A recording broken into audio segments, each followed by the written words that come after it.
Hola, ¿qué tal? Buenas tardes.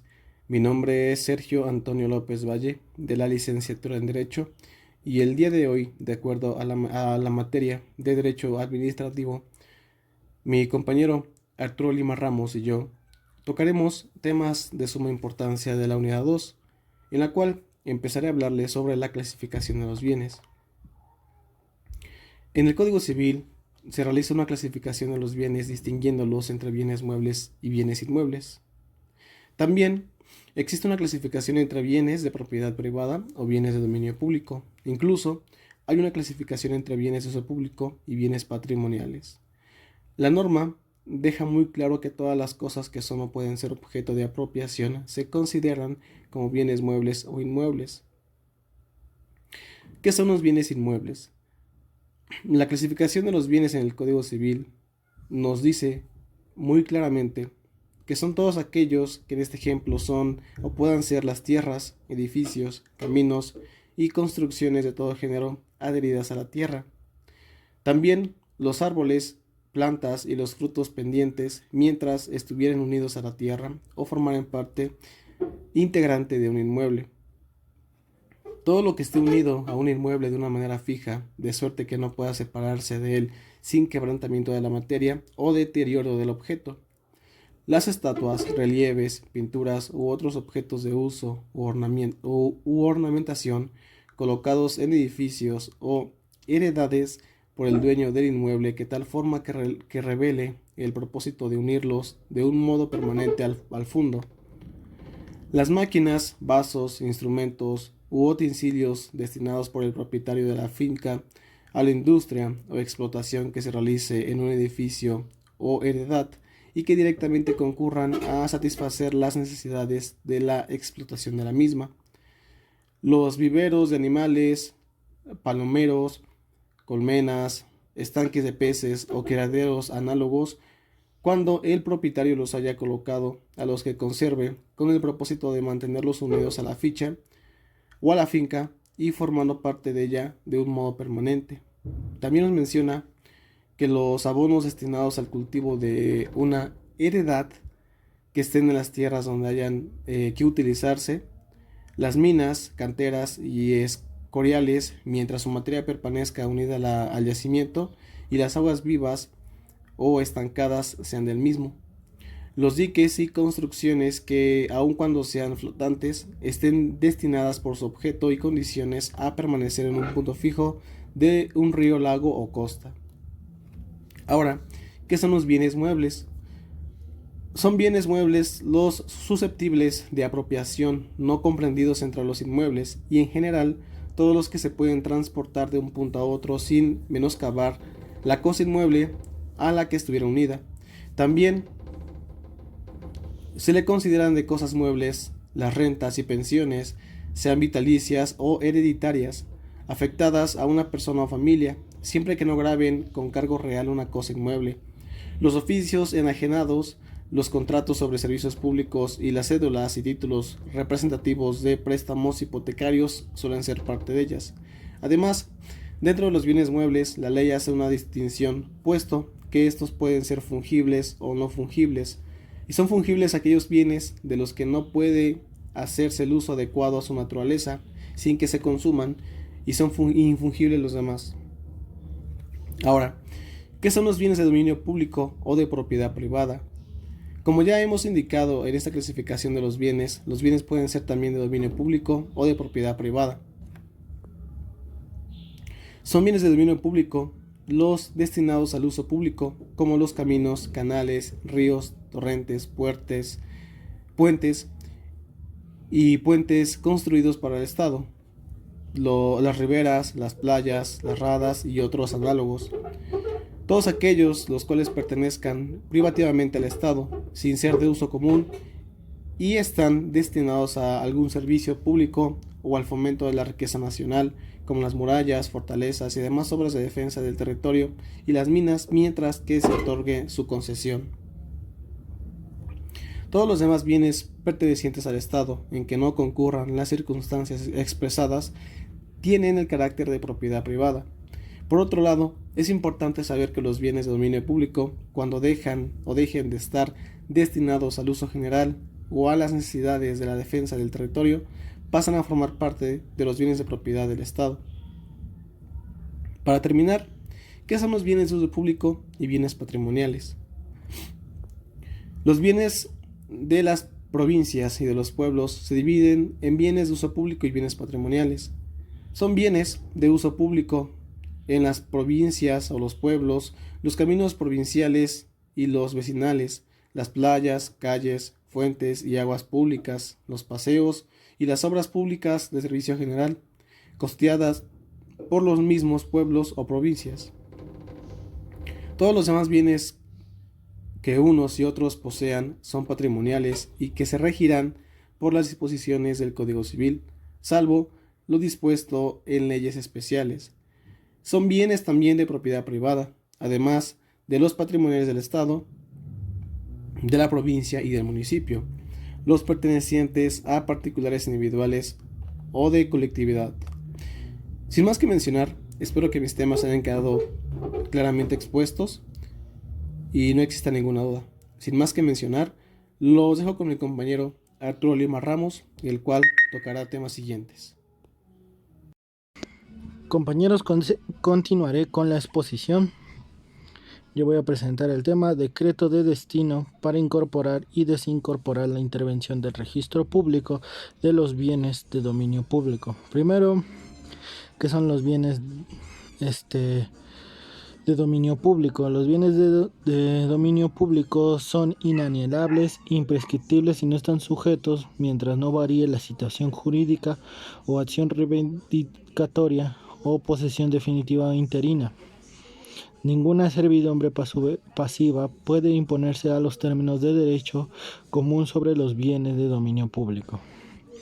Ahora, lo encontramos en la Ley General de Bienes Nacionales, en la cual el artículo 1 nos comenta que el patrimonio nacional se compone de bienes de dominio público de la Federación.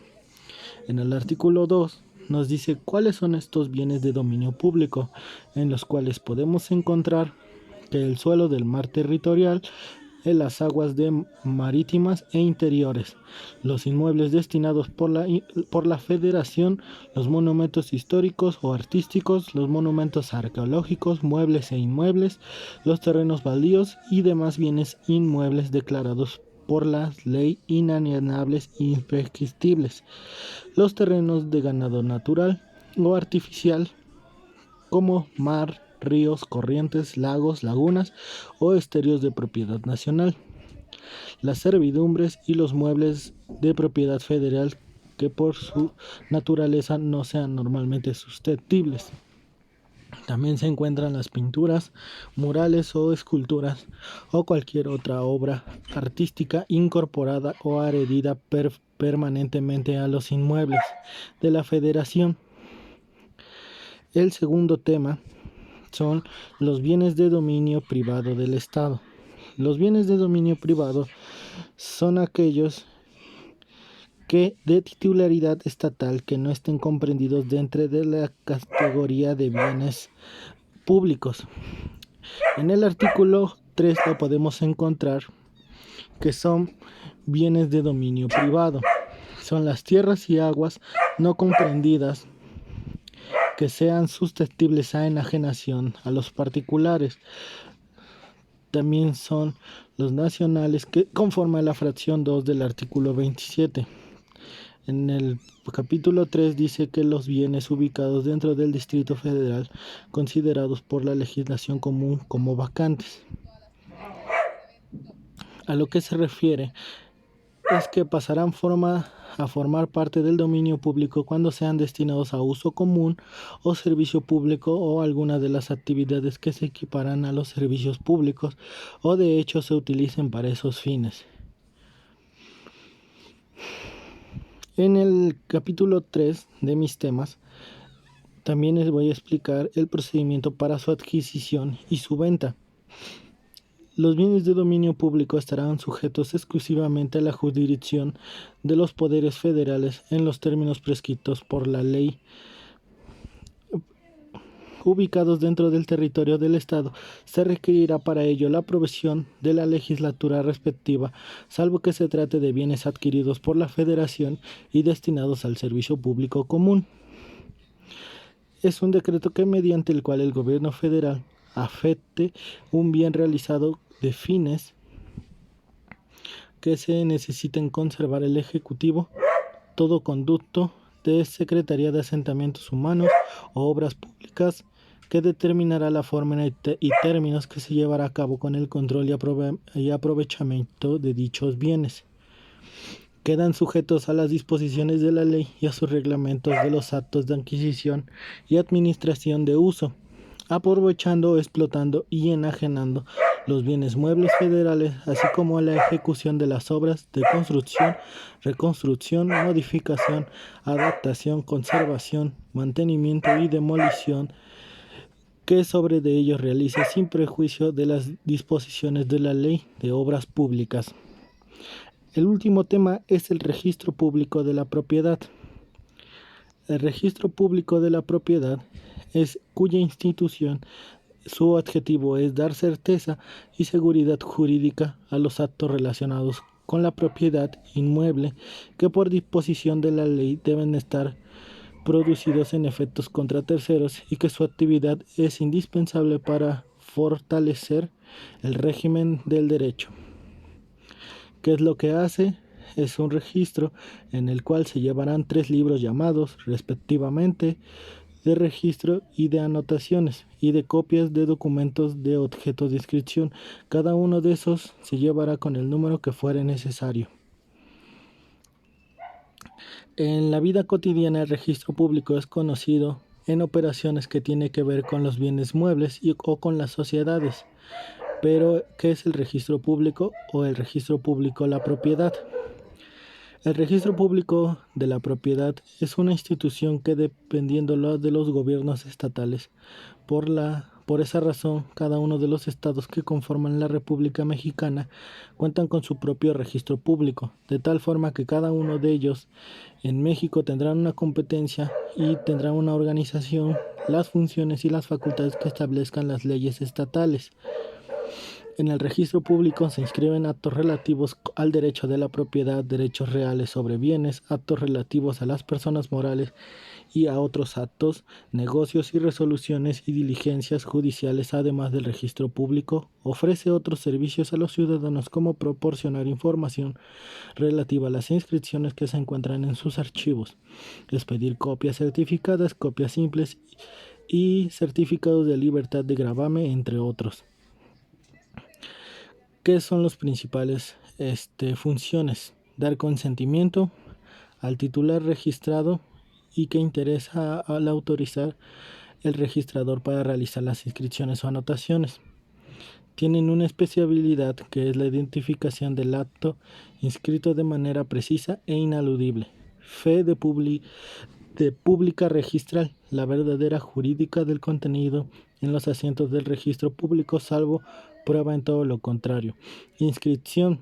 Todo acto que conforme a la ley sea inscrito en el registro público será bastante para surtir efectos frente a un tercero. También tiene la legalidad, que solo se registrarán los actos o documentos que reúnan los requisitos exigidos por la ley aplicable para su inscripción. La legitimación, que da certeza y seguridad jurídica que se tiene sobre los derechos inscritos, cuales gocen de presunción de esta. También tienen la publicidad, que en el registro público tiene la obligación de hacer el conocimiento público a todos los actos o documentos inscritos a fin de que surtan efectos frente a terceros. Rogación. El registro público realizará las inscripciones a petición de parte de las autoridades administrativas o de las autoridades judiciales. Trato sucesivo. Las inscripciones en el registro público deberán hacerse de manera secuencial entre adquisiciones y transmisiones sin que haya una ruptura de continuidad. Muchas gracias, compañeros, este fue mi tema.